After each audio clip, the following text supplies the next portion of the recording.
We may agitate each other back, you.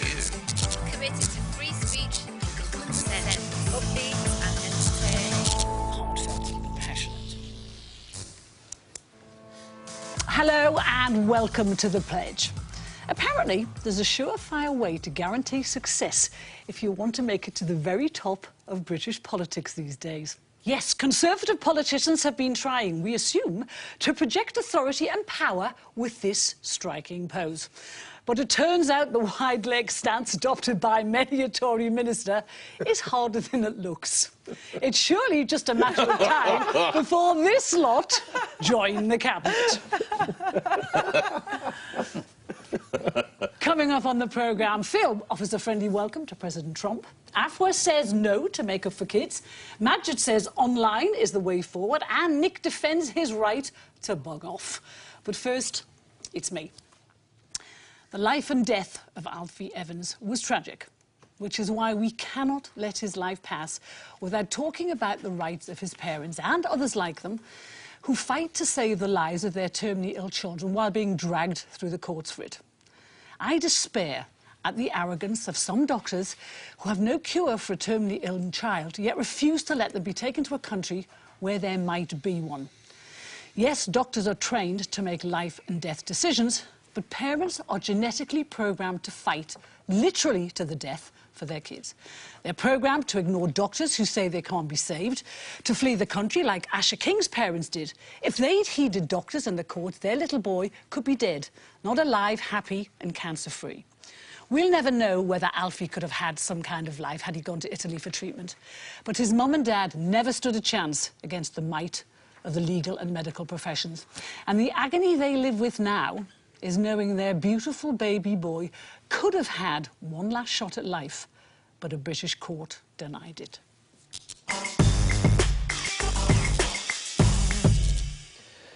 Yes, I mean, Carol, what can I say? It's terribly tragic. And you mentioned a few other examples. Of course, there's Charlie Gard, yes, who passed away last July, and we all remember that because it similarly was a case that caught the national attention. I don't understand in this case why the Pope wasn't granted his wish, because he, of course, I'll just read to you what he said. He said, "It's my sincere hope that everything necessary may be done in order to continue compassionately accompanying little Alfie Evans, and that the deep suffering of his parents may be heard. I am praying for Alfie, for his family, and for all those who are involved." And he directly intervened in that way on social media, and then asked for Alfie to be brought to Italy and be given a passport there and treatment there. At a hospital, and it wasn't granted. I find it hard to find anything wrong in what you say, because, of course, having recently become a parent again with a one-year-old, I know what I would do in that situation. Anything. Everything. Yes. There is only one case where I suppose where I'd ask you a question to see what your view is, because if the roles are reversed, yes, a parent will do everything and anything to save their child, and the state probably shouldn't have too much of a say over that. But the other way around, if a parent refused treatment to their child, for their child, when it's known that that treatment could save the child's life, say, for example, the parent was a Jehovah's Witness, what do you think in that situation should happen? I don't think we should even apply that, because it doesn't apply to this situation. We're talking about here, you know, it's one thing, Majid, to give up the fight for a child's life. It's completely another thing to say, but you're going to die here. You can't go anywhere else. And, you know, we can't pretend that other countries do not have more advanced treatments than ours. And I just think it's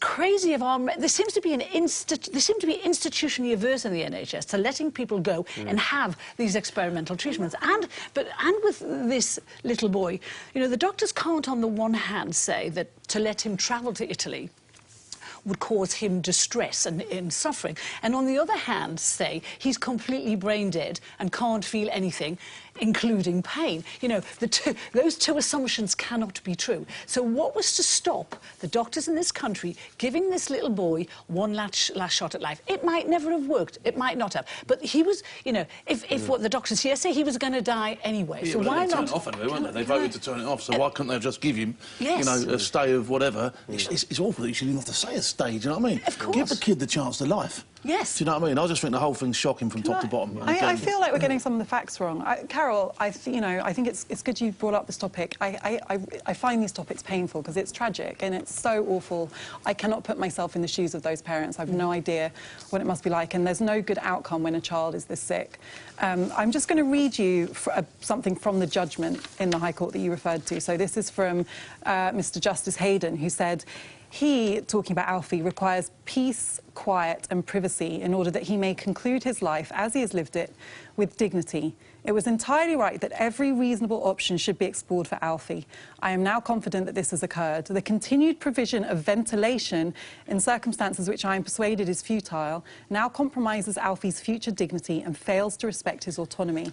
I am satisfied that continued ventilatory support is no longer in Alfie's best interest. The reason that I feel like we're getting some of the facts wrong is because, unlike Charlie Gard's case, where there was a prospect of treatment that could have cured him or alleviated his condition, in this case there was no prospect of something that could actually help Alfie get better. The question was... I'm sorry, this is wrong. The question was ventilatory support that would keep him alive, but it wasn't offering him a cure or an improvement of his condition. And also, I think that, you know, to say that parents should be allowed to do whatever they like. I didn't say that. The Children's Act... I didn't say You didn't. that. You said parents should, you know, you're right. Parents are programmed to fight, I agree. Of course, but they do have a say.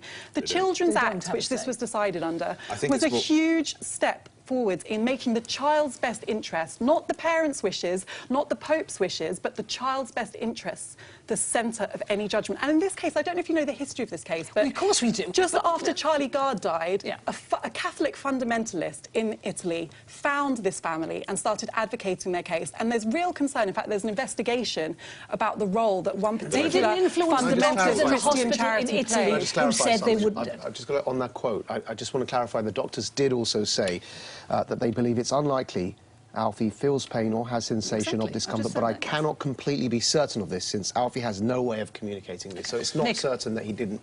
He did or didn't feel pain. As some of you know already, I find this difficult to talk about because, of course, it pertains to my brother, who I think you knew, who had a major road accident, and he was much older. He was 17, and my parents were told he would die, and they just wanted to harvest his organs, and my parents said, no, we'll keep him, and he went on to live for 34 years and worked as a reporter on the Daily Mirror. So doctors, often for the right reason, sometimes get it wrong, as they did. But I think it's more nuanced. I think it's more nuanced than this.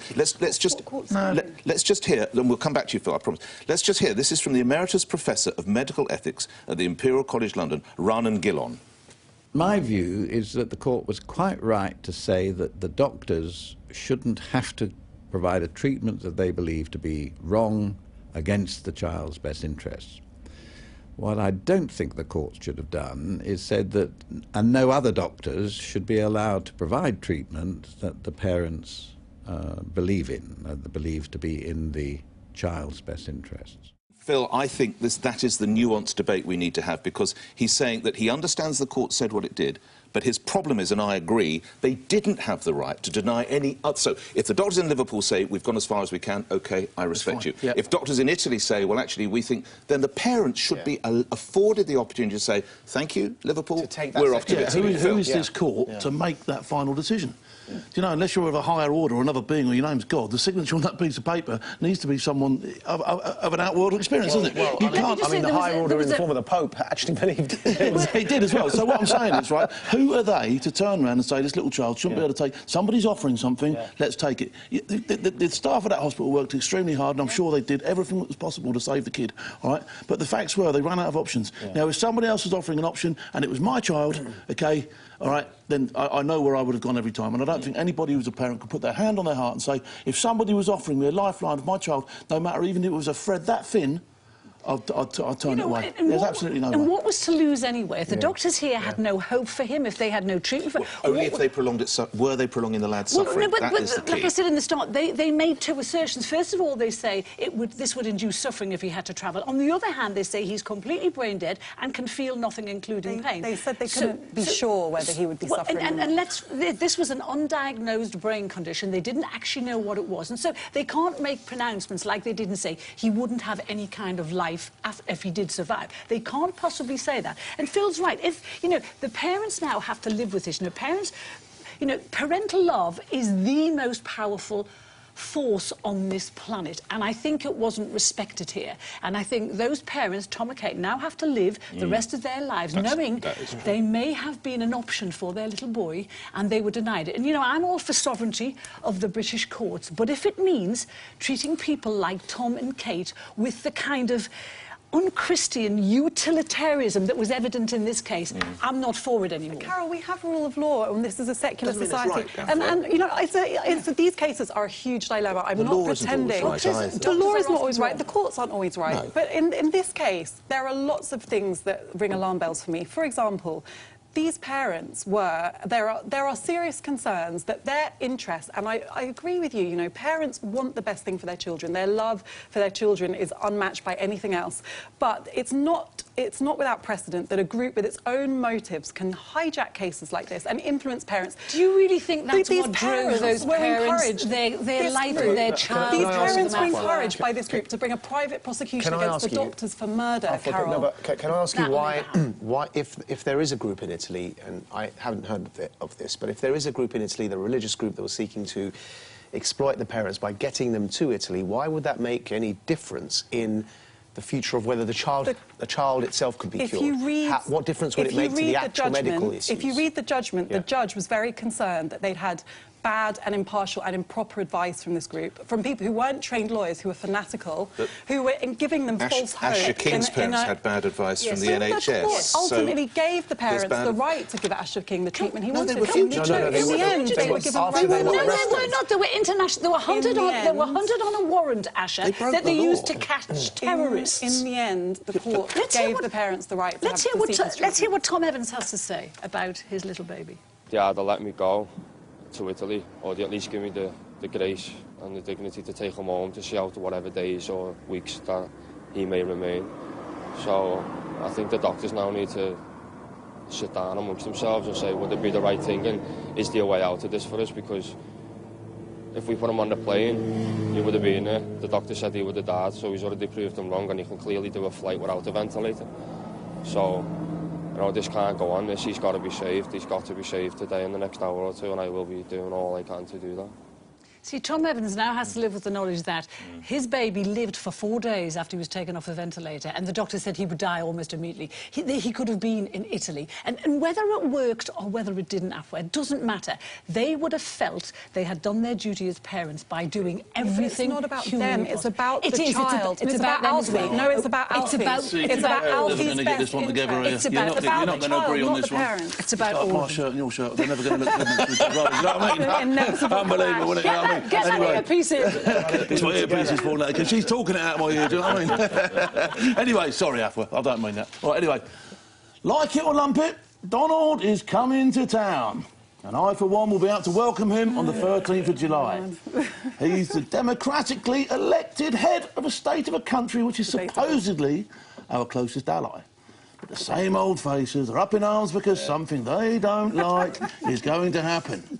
Why do these people never give him praise for his actions? For instance, closing down Kim Jong-un's cretinous behaviour without a shot fired. He also supported us in our elected choice to leave the EU. Donald, if you're watching me, old China plate, firstly, let me apologise for the behaviour of the Lord Mayor of this town and his cronies. They're not representative of anyone who truly cares about his country. Secondly... Hello. Oh my God, let me welcome you. Let me welcome you to the UK. And I hope you leave here feeling that we are as close an ally as we ever have been. And if you fancy a pie and mash or a quick cup of Rosie Lee, pop over and see me in the East End. I'll look after you, son.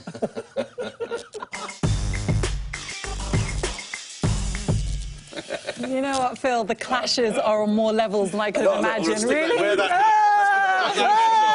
I will give £100 to a charity of your choice. I'll give more than £100 if you see a wear that on camera. You know that, you know that. Yeah, Phil. I mean, what are you talking about? What are you talking about? Listen, we are at a moment in Britain, right? We've got Brexit, which I think you support, right? I support leaving the EU, yeah, 100%, okay. Yeah. We are about to redefine our place in the world, what we stand for as a nation.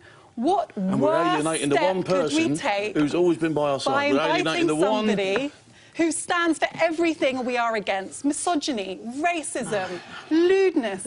No. Denigrating You're reading the them all office wrong. on You're which reading he them all wrong. stands. Honestly, you're I'm reading them all going to wrong. let you hear, and I fully endorse and agree with what Liberal Democrat Deputy Leader Joe Swinson says about this.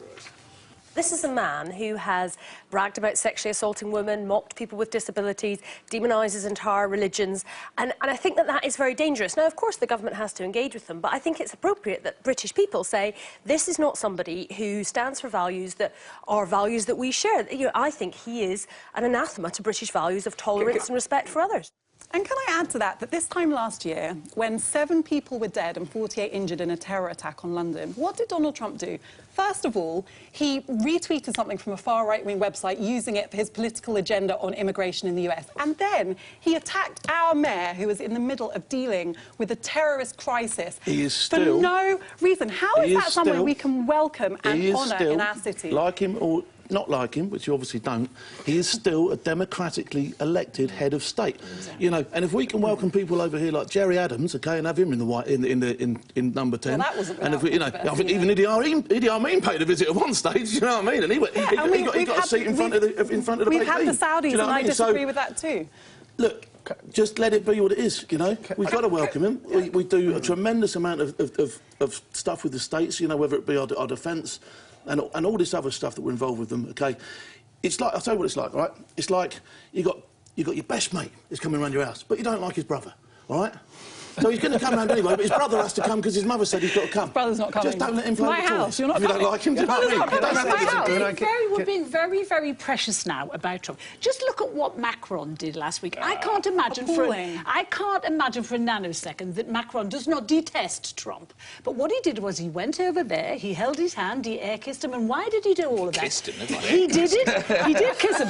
He did it to make France great again, because he knows he can't make France great if he doesn't have Trump on side. And we have to... He was pragmatic, and that's what we have to be. We have to be pragmatic. We don't like the way he treats women. We don't like the tweets he said. We don't like his principles or his morals. But you know what? Trying to do something about it. Do you like Macron? Do you think what Carol's saying? Do you agree with... I was disappointed by Macron's lack of principle when it comes to running to embrace Trump. I was disappointed by that. You know what? Trump is not going to be there forever, and when he's gone, the politicians Can I just say... embrace him are going to have to live with the fact that I'd like to make Let me show you another clip from Richard. Yeah. Just quickly, let's bung this on. I'll tell you one thing, we're not playing games, and I remember, you know, it was very rough 3-4 months ago.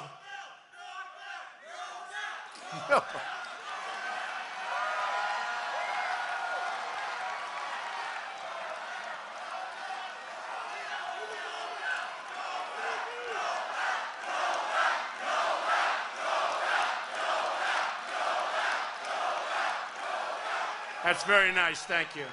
OK, so there's people in Michigan, OK, and the leader of the South Korea, OK, calling for him to get a Nobel Peace Prize on behalf of his efforts in somewhere else. Do you think he should get a Nobel Peace Prize? Yes. Can I just say something? You are officially lost. Who was nominated? Hitler, Stalin for Nobel Peace Prize. Not so unusual. Guys, so I am somebody, I don't know if you have been, I imagine you may have, but I'll ask you, have you ever been on an anti-Trump protest in London? No. So I have. When he wanted to float the Muslim ban, I attended the protest outside number 10 and protested because I felt I need to travel to America. I'm married to an American, I've got family in America, and my son was born in America, and I was quite upset with the language he used, and I'm glad it was repealed. But I would not protest him coming to this country. I was protesting a specific piece of law he wanted to bring in. Hold on, let me tell you why.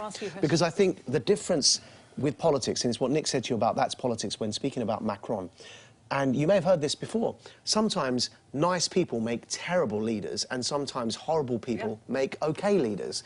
And in the case of Trump, I think we've got the latter. We've got a terrible person who's actually, as a leader, managed to demonstrate, at least with Korea, for example, that he's done more to make peace and, which you may not support, I did support, the surgical and casualty-less surgical strikes on Syria to take out to degrade their chemical capacities. It's more than Obama did in both countries. Obama got a Nobel Peace Prize for doing nothing for Middle East.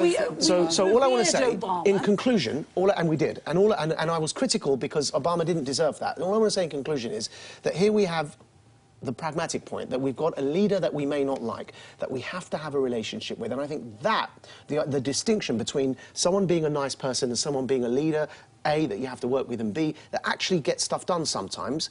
Macron was probably thinking that, and if I were, frankly, a Macron in Britain, I'd probably do the same thing. You know, it's interesting. It's politics. It's interesting, Majid, that the people of France hate Trump every bit as much as the people, lots of people in England hate Trump. And Macron, well, it was quite a brave thing he did, because he had to tread a line of not being seen to be Trump's poodle, but actually to do what was best for his country, and that's what he did. Yeah. Macron was rushing in to supplant the special relationship Britain has with America with a vote, which makes perfect sense. I mean, Monsieur Macron, you're darling, right? Just on a point of clarification, we need to say, Phil, of course, it's not the Lord Mayor who's been difficult, it's the elected Mayor of London. Just so we get that, it's a bit unfair to the guy who follows Dick Whittington to be sitting there thinking that he's in trouble. Yes, this darling pin-up of the left, Emmanuel Macron, who's done all he's done with Donald Trump. He's now... Meanwhile, they've had the worst riots in Paris for 50 years. Well, you know what? If he'd go home, he might be able to sort something out. No, Nick, he's doing a Thatcher on the union. That's why. Cheerleader. Right, here we go. I'm not a Macron cheerleader. We have the Chinese president here. Yes, exactly. We have the Chinese president here, who, by the way, I say quite rightly, we rolled out the red carpet, the baked bean to her Great Majesty. I know her as Her Majesty. All the bells and whistles. You know her as the baked bean. I'm just helping some of the viewers. Who the hell's the baked bean? Her Majesty the Queen. Is there anybody you would welcome? Because you don't, clearly you wouldn't want the Chinese president. You don't want the American. I'm not naive, Nick. I know we have to have a relationship with America. The question is, how far do we go in saying we embrace you? Well, it's interesting that we've downgraded it from an official... That's next year. It's not a state visit. It's been postponed. I mean, do you think that was the right thing to do? Because I feel like this is a bit of a botched job. We've said, you know what? We don't want to give you the full works because you're such a problem, but we need to do business with you, so come. But at the same time, you know, that could backfire because people, 1.5 million signed a protest against, a petition against him coming. There will be people on the streets. And, you know, whether it's going to ultimately do good for our relationship, it might not. This country prosperous.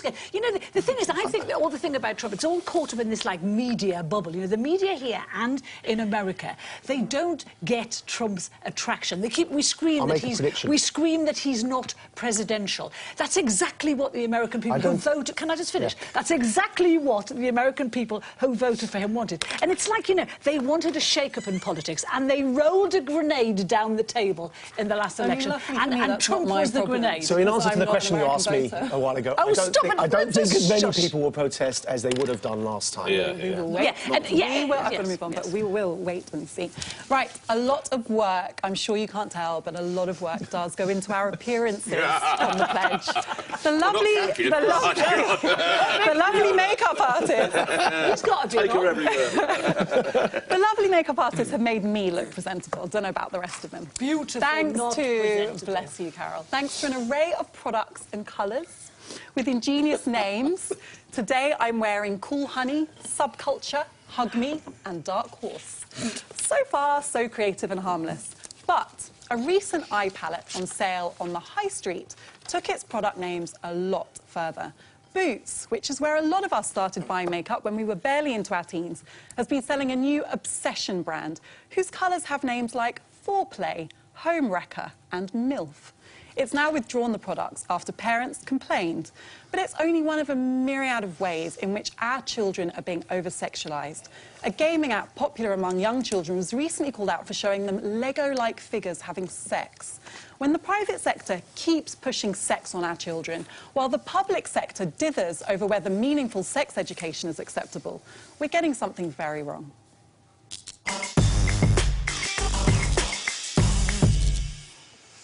OK.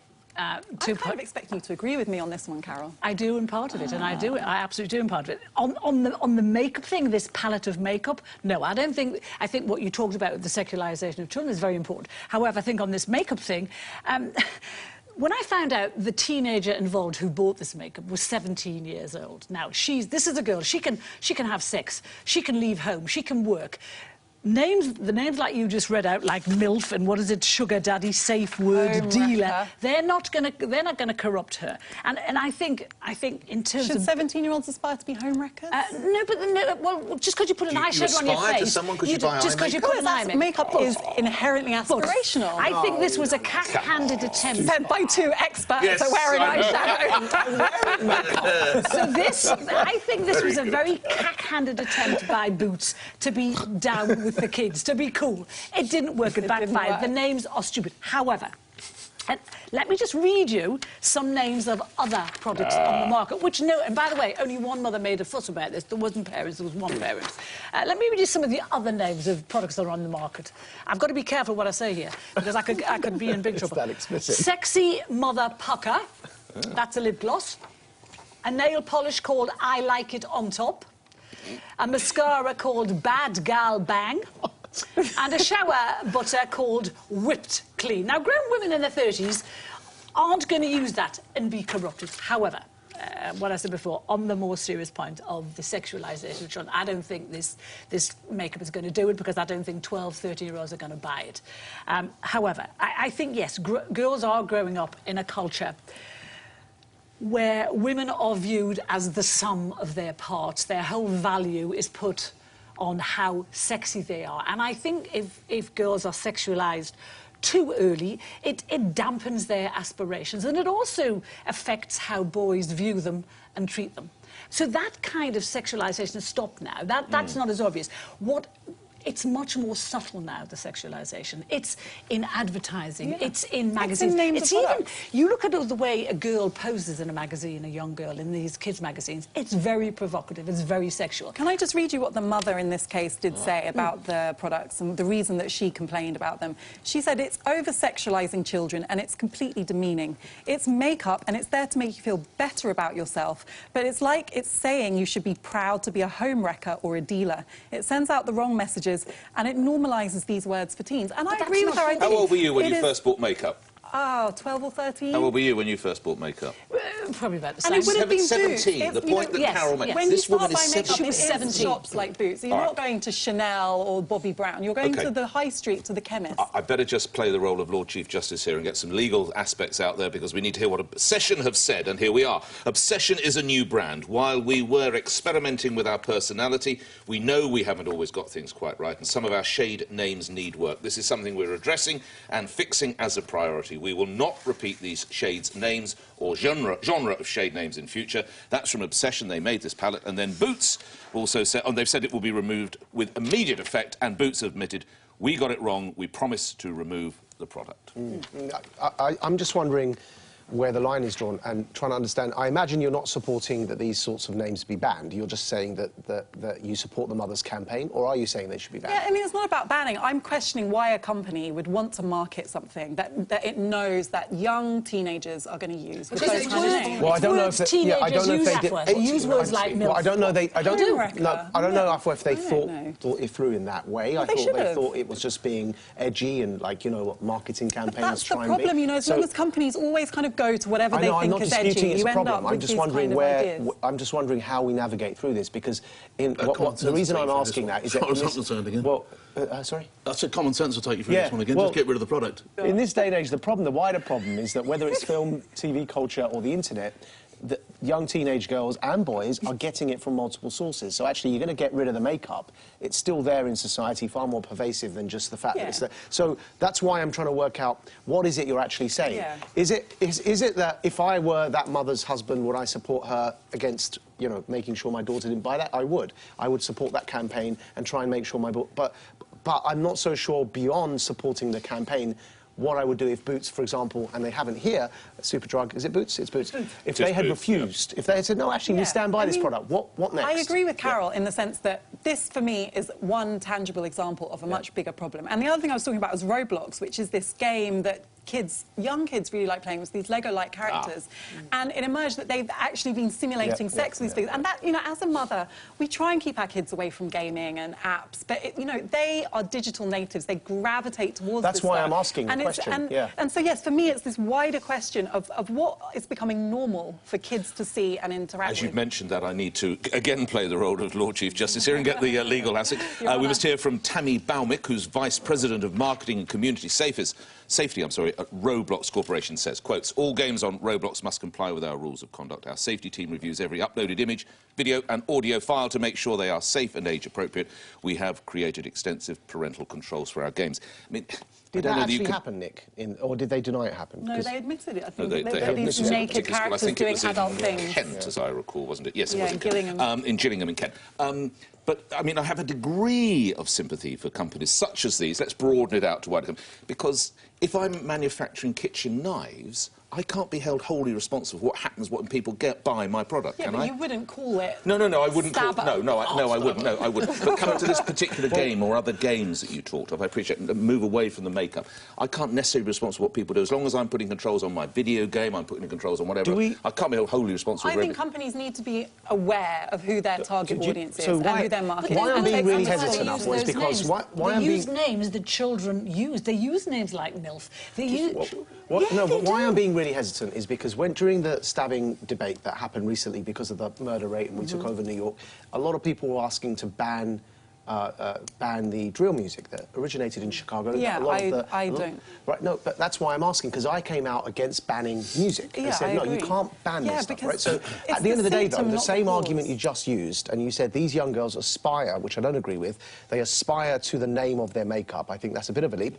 But the same argument was said about these young kids who aspire, it was said, to live out the lyrics in this music. I'm not so sure with creative names and art, it works in that way. There's a difference to me. When you get a product like this with names, you've got somebody whose job it is to sit in a corporation and put names on products. It's different to music, which is a creative expression that often comes from the grassroots, that's expressing a culture that already exists. So, yes, obviously they can feed into each other, but for me the question is, why are we normalising sexualised concepts and words when young children are concerned? And it's not just this product, it's advertising, it's music videos, it's films, it's games, it's across the air. And, you know, I think that we need to rein it back, and that might involve some kind of regulation, but I also expect private companies to Everything comes back to regulation. I just said I expect private companies... Makeup's got on the top shelf as well. Talking about a change of culture, I'm up next after the break, and I'm saying, next time you hear the beep, imagine the fun you could be having online.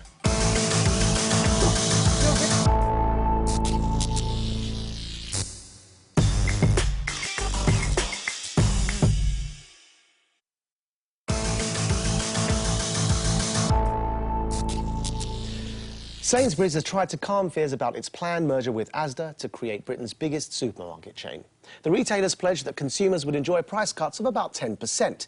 But politicians and unions are raising fears about the impact on suppliers, farmers and jobs. Now, all this Luddite fuss totally misses the point. Wait for it, Nick. If Sainsbury's didn't merge with Asda, Tesco would have closed Asda down anyway. Either way, the consumer loses. Most working people don't have the money nor the time nor Nick's salary to shop at separate stores. Far from being a bastion of competition, Britain's high streets have homogenised. For lunch, we all shop at Pret or Greggs. We buy our coffee from Cafe Nero, Costa or Starbucks, and our pharmaceuticals from Boots or Superdrug. Our high streets are already dead or dying. The internet changed everything. The home of small business is now online, and the future is in innovation. Let's convert our derelict high streets to residential social housing, and let's embrace the great opportunities that the internet provides. Like video to the radio star, Amazon already killed the supermarket anyway.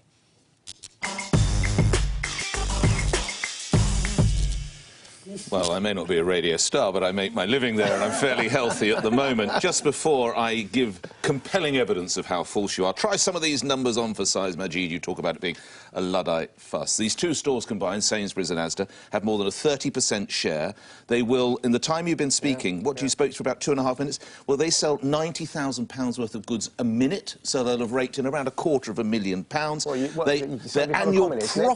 Their annual profits are £1.4 billion, and they employ just south of 300,000 people. Now, if that's in decline, give me more of decline. But where else you're wrong, is that I think, and I mean, I certainly can't afford to always go out and buy coffee from any of the stores that you mentioned or sandwiches from any of the other stores. A lot of people rely on these supermarkets because they get great deals.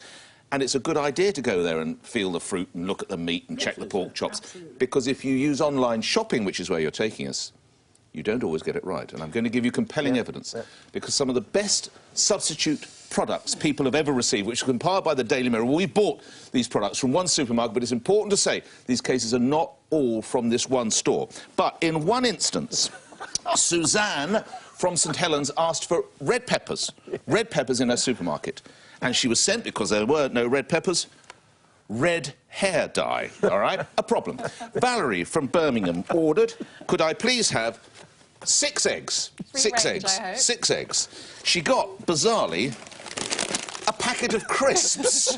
But my personal favourite was how online shopping does not work, and then I shall yield, is Kerry from Boston, who said that my friend ordered panty liners, OK? Right. And substitute shopping online, the new brave world.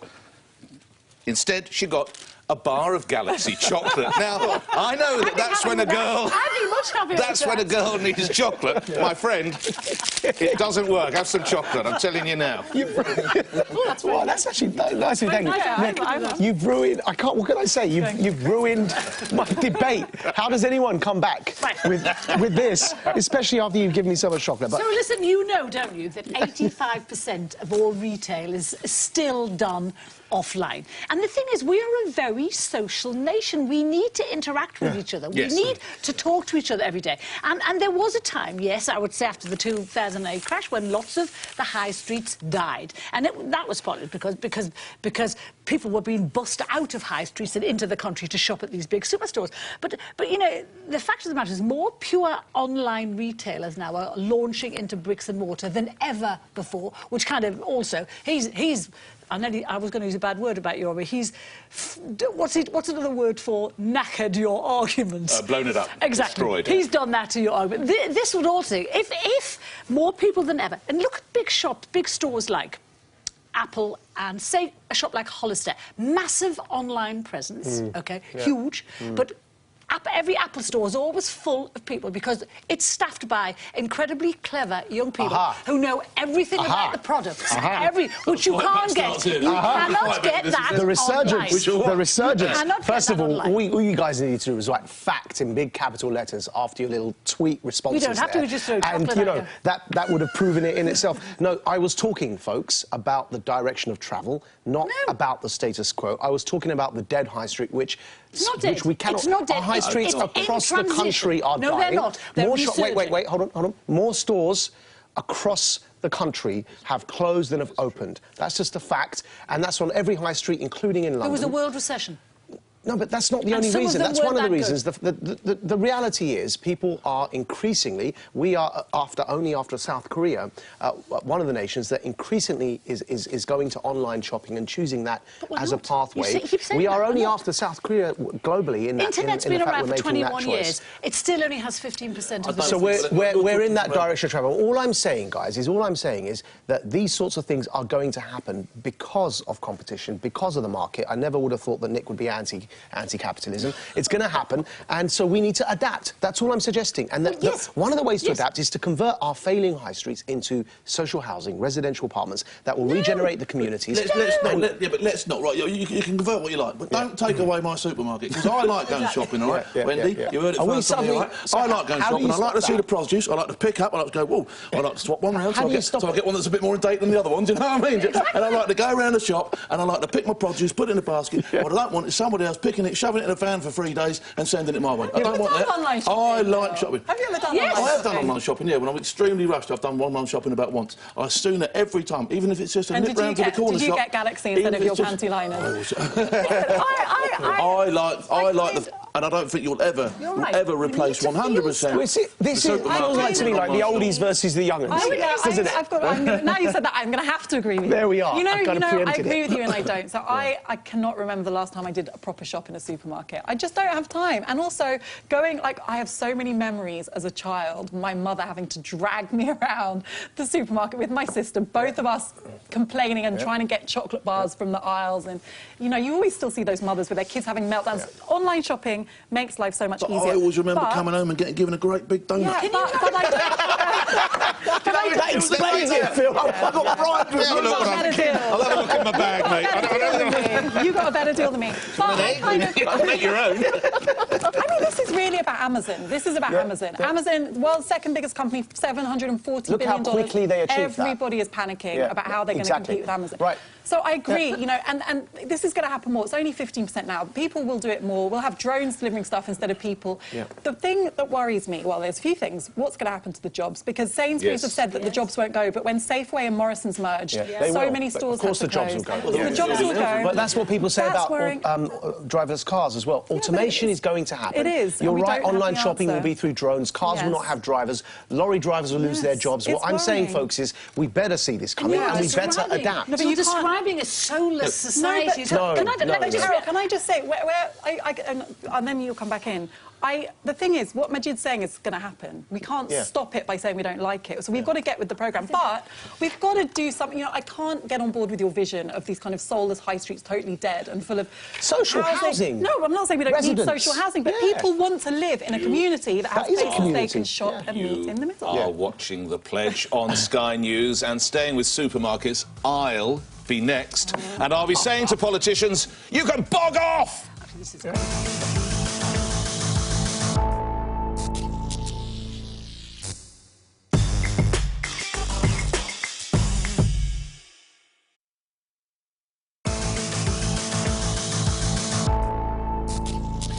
You think there'd be no shortage of real issues for politicians to address, from the NHS breast cancer crisis to rising crime rates, or the Windrush fiasco, the demise of the High Street. And no, Afua, I've not even mentioned the B word of Brexit yet. There would seem to be much to do. However, instead of dealing with those problems, they've decided to look at banning buy one, get one free deals on junk food and preventing celebrities from advertising so-called unhealthy food or drinks. Such proposals were put to the Prime Minister by opposition leaders last week, and according to reports, many of them are already part of the government's thinking. Well, do these hapless Herberts ever go shopping? Plenty of thin people, or those on their target weight, like to get a bargain to keep the cost down. Why should they be disadvantaged? As for the idea it's the government's role to ban a footballer from flogging crisps or an athlete hawking fizzy drinks, well, that's plain, extra salty, dry roasted, nuts. Hands off our bog-offs and get on with fixing the country.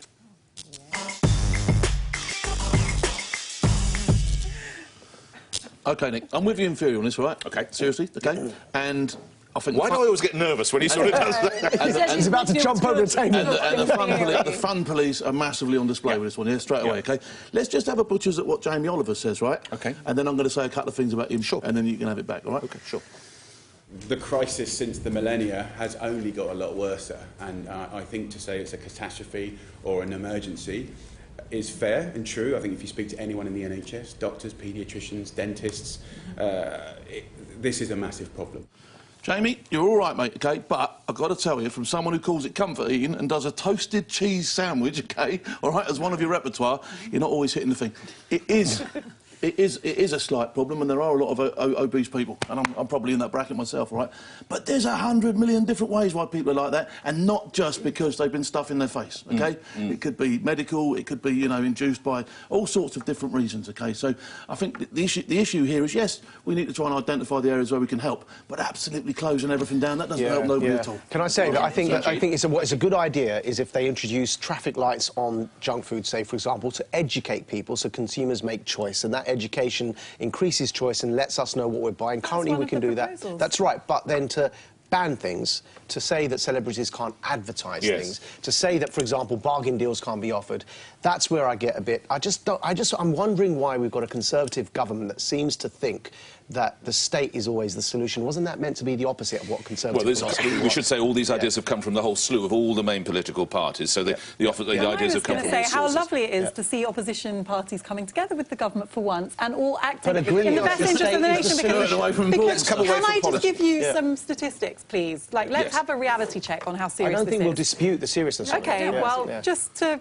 feel... She likes the statistics. 1 in 10 children are obese by the age of 5. 1 in 5 children are obese by the age of 11. This is not just about fun police. This is a public health catastrophe. Now, I don't think that it's fair to characterise this as banning stuff, because junk food's still going to be available. But it's one of a lot of measures. Another is stopping using cartoon characters to advertise junk food. I can say personally, as a parent, how difficult it is to get your child away from a product when it's got their favourite character on it. Why do we use cartoon characters to deliberately make this food that's packed full of salt and sugar. Before I bring in Carol, appealing it's too to kids. simplistic, as Phil said. You're not going to resolve it by stopping getting 3 packets of biscuits. Necessary. But people can't stop taking drugs because you put measures in against that. It's necessary, not sufficient. It sounds like prohibition. As probably the most svelte member of the panel, I mean, it could be either you or me, I accept, but why shouldn't you be able... My local supermarket, I made a point of looking the other day, right? The 3 for 2s were on pallets of raspberries, chicken breasts, and I think it was banana... No, it wasn't. Packets of plums, that's right. So those are all healthy foods. Why should they be banned, and why shouldn't you get your 3 for 2 biscuits? Banning the food. That's what they want. No, the deal. The deals. Why? Because I know, speaking for myself, I end up buying stuff that I would never otherwise buy. But that's your fault. Because that's the whole point of these offers. It's designed to brainwash consumers into buying stuff that's bad. Banning the Did you see that? It's designed to brainwash. All of this is just tickling round the problem. Banning junk food ads before the watershed, everything that Jerry said, sugar tax, all that stuff, it's not going to touch us out. The sad truth is we have lost the battle with obesity. We absolutely have. There couldn't be more education out there. There couldn't be more initiatives out there. We have whole government departments devoted to trying to solve this problem. And what's happening is the problem is getting worse. Every day it's getting worse. And why? Because, and if we're going to talk about fat children, that's down to parents. It's not the government's responsibility to keep children thin. It is a parent's responsibility to do that. But it absolutely is. I mean, it's tantamount to child abuse. When I see really, really obese kids who can barely walk, you know, you're sentencing those kids to a lifetime of illness and misery. But we now live in a world of plenty where food from every corner of the globe is at our disposal. As a society, we've lost the will to control ourselves. We don't do it anymore. Yes, there are people who do, but generally people don't. And I don't know what's going to have to change. There's going to have to be a cultural shift in the way there was with smoking. You know, we taxed fags to hell and back, didn't work. It only started to work when we put pictures of rotting lungs and cancerous tongues on fat packets. I don't know how we do that with food. I don't know what we do to make that happen. I don't know. I agree with you that parents have to take responsibility. But look, I was an overweight kid, and my parents gave me healthy food, and they educated me about what to eat. The fact is, as a young girl growing up, you are overwhelmed by messages about chocolate and sweets being desirable and cool and exciting and something that you save up your pocket money for. And those messages culturally kind of come at you from all angles. And we've got a culture in which kids aspire to food that is unhealthy. It's made very you sound like you're making a case for prohibition. And no, I'm not.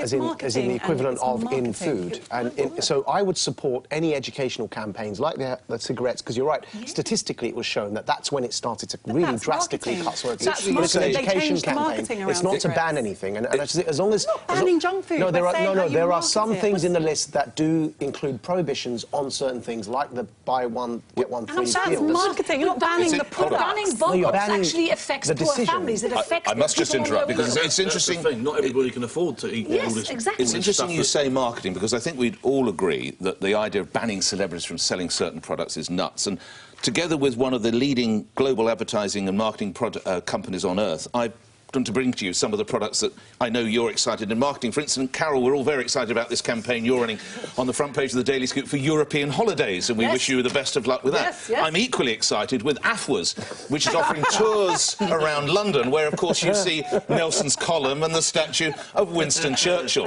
Who isn't excited by Majid's rather snappy line in gentlemen's clothing and staying with gentlemen's offerings, of course, young Phil. Yes, grooming products with Phil Campion. Quality. But again, I know that you're not one really for banning, but if a bloke wants to sell crisps or sell fizzy drinks, surely that's not the role of government to ban that. We are not banning the food products. We're banning the marketing strategy around them, which is buy one, get one free. Why ban a way for families on low incomes to get a deal? Can we just bring in a guy called Sam Bowman? This relates to what I was saying about parents and what they do with their kids. He's the former executive director of the Adam Smith Institute. Let's hear what he has to say.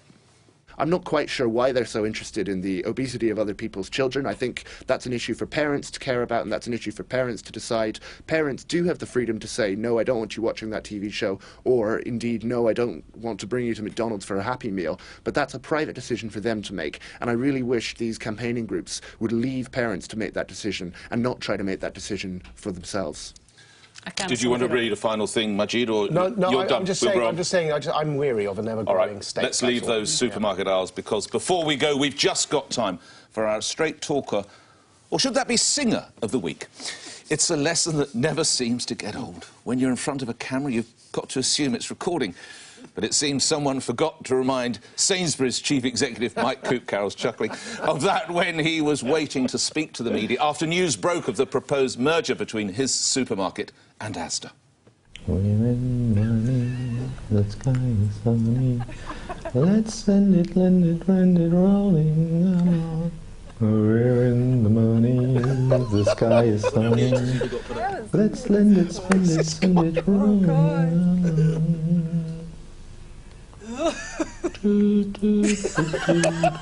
He carries on. Oh no. The chief executive's defence, he was trying to compose himself before the next interview by singing a song he heard in a musical last year. Mr. Coop, you are our straight singer of the week. Majid, we have to hope the deal is on song, but it's worse, that last bit where you think is ended and he comes back for more. He starts humming, and then the way he's trying to drink sip the coffee. He actually looks a bit mad, doesn't No, he's not. He's just done probably the deal of the century. No, that is a very good way of changing the news agenda from what's like quite a problematic deal to... you would think he might have a PR man on hand at the side, wouldn't you? I think he might have a team of PR men and women now. Probably that happy he's made so much money. Well, I'm afraid we've got to stop singing this song because that's it for this week. If you want to join in the debate, just search for The Pledge on Facebook or Twitter. See you next time.